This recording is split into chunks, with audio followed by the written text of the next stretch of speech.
नमस्कार।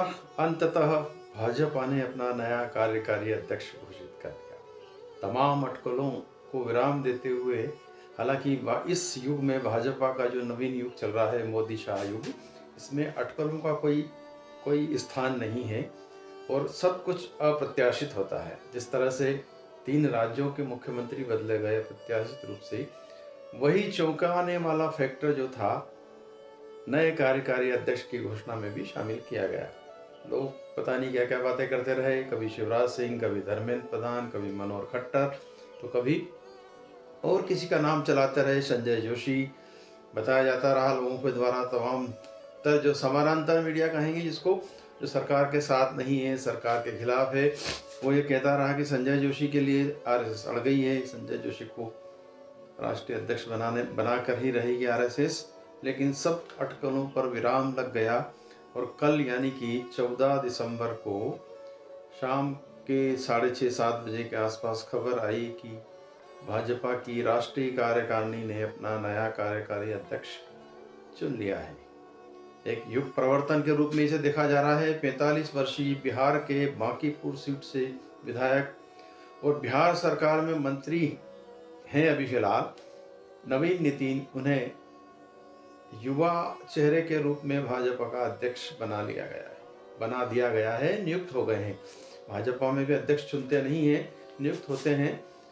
भले भाजपा के लोग कांग्रेस पर आरोप लगाते रहते हैं कि वो गैर लोकतांत्रिक ढंग से अपना अध्यक्ष चुनती है, लेकिन फिर भी लोकतंत्र के नाटक तो करती है, ढोंग तो करती है चुनने का। भले मल्लिकार्जुन खड़गे चुने जाएं या कोई और, लेकिन भाजपा सीधे सीधे नियुक्त करती है। भाजपा का संसदीय दल, उस संसदीय दल ने अंततः नितिन नवीन, जो 1980 में जन्मे हैं, के नाम पर मोहर लगा दी। नितिन के बारे में बताया जाता है, नवीन जी के बारे में, कि वे भारतीय राष्ट्रीय विद्यार्थी परिषद से छात्र राजनीति में उतरे। बीजेपी के पिता जो नवल किशोर हैं, वे 6 बार के विधायक रहे हैं, नवीन किशोर।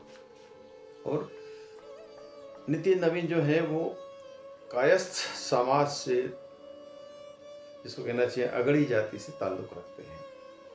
तो ये एक तरह का मास्टर स्ट्रोक कहें या कुछ भी कहें इसको, कि जहाँ ओबीसी के लिए अभी नई जनगणना हो रही है, कहीं सवर्ण लोगों में या उच्च जाति में किसी तरह का अनरेस्ट न हो, इसलिए भाजपा ने अपना अध्यक्ष सवर्ण वर्ग से चुन लिया है। एक बार फिर भाजपा नेतृत्व ने चौंकाया है। नई टीम में उम्मीद जताई जा रही कि 80% अब युवा होंगे।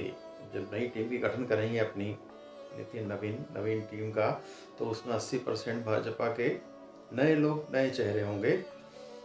पुराने लोग शायद इसमें शामिल नहीं किए जाएं, इसलिए कि नए अध्यक्ष को कार्य करने में वरिष्ठता और कनिष्ठता के कारण समस्या आती है, और इसलिए उम्मीद कर रहे हैं कि नई टीम में 80% युवा होंगे।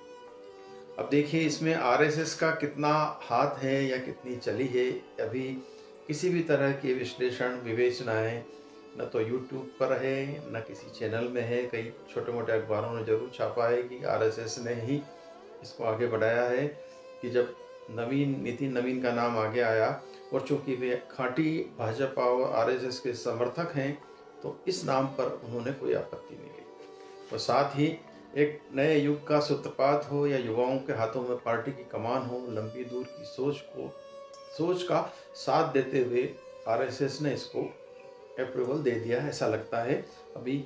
अन्यथा पिछले 1 साल से मोहन भागवत और नरेंद्र मोदी, अमित शाह आदि के बीच में जिस तरह से खींचतान की खबरें आ रही थी, या तथाकथित खींचतान की खबरों को जिस तरह से खींचतान कर रहे थे यूट्यूब पर जो बड़े बड़े चैनलों से निर्वासित पत्रकार, उनमें रवीश कुमार हैं, पुण्य प्रसन्न वाजपेयी हैं, दीपक शर्मा हैं, और इसी तरह के अभिसार शर्मा हैं। कई लोग हैं जो एक 4 PM के संजय शर्मा हैं, वो भी काफ़ी दिन से चला रहे थे, और अशोक वानखड़े, ये सब मिलकर के एक नया नैरेटिव डेवलप कर रहे थे कि आरएसएस और बीजेपी में लड़ाई है, और अब अध्यक्ष आरएसएस की पालिका बनेगा, तो इन दोनों नेताओं को ठिकाने लगा दिया जाएगा। उनकी दिली इच्छा है कि ये लोग ठिकाने लगें, इस कारण से लगातार इस तरह का प्रचार करते रहते हैं, लेकिन ये सब कुछ हुआ नहीं। और अचानक से 15 साल के बाद आरएसएस का ही फार्मूला लागू हुआ, कुछ इस तरह की बातें हो रही है। 15 साल पहले क्या हुआ था, चलिए चलते चलते ये भी बता देते हैं कि 15 साल पहले 2009 में जब नितिन गडकरी को भाजपा का राष्ट्रीय अध्यक्ष बनाया गया था, तब भी यही बातें हुई थी। तब दावेदारी में D4 यानी कि दिल्ली 4 के कई बड़े बड़े नेता अध्यक्ष पद की दावेदारी में थे। उनमें सुषमा स्वराज थी, राजनाथ सिंह थे, अरुण जेटली थे और अनंत कुमार थे। इन चारों नामों को दरकिनार करते हुए आरएसएस ने नितिन गडकरी के नाम पर मोहर लगाई थी। ये बात और है कि पूर्ति घोटाला और षड्यंत्र हुए और नितिन गडकरी को बहुत ही कम समय में स्टेप डाउन करना पड़ा और बाद में राजनाथ सिंह राष्ट्रीय अध्यक्ष बने। इसी तरह अब नितिन नवीन के सामने अगले साल 2028 में 5 राज्यों के चुनाव की चुनौती है।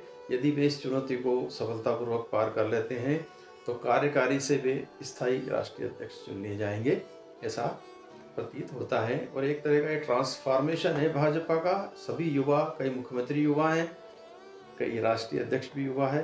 हो सकता है आने वाले समय में देश के शीर्ष पद पर भी कोई युवा ही बैठे, उम्मीद तो यही करनी चाहिए, क्योंकि अब मोदी जी का कार्यकाल भी लोग ऐसा बताते हैं कि अब समाप्ति की ओर है। कितने दिन काम करते हैं, अच्छा काम कर रहे हैं, करते रहें, लोगों की तो यही इच्छा है।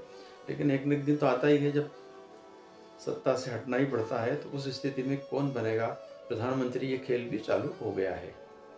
इस बार लोगों का ये विश्लेषण है कि इस बार पिछली बार जैसे D4 या दिल्ली के 4 नेताओं को दरकिनार करके नितिन गडकरी बने थे, इस बार C4 यानी केंद्र के 4-5 नेता जो थे, उनकी जमकर दावेदारी थी, जिनमें शिवराज सिंह चौहान सबसे आगे चल रहे थे, संजय जोशी, धर्मेंद्र प्रधान और मनोहर लाल खट्टर, ऐसे बड़े बड़े नाम थे अध्यक्ष पद के लिए।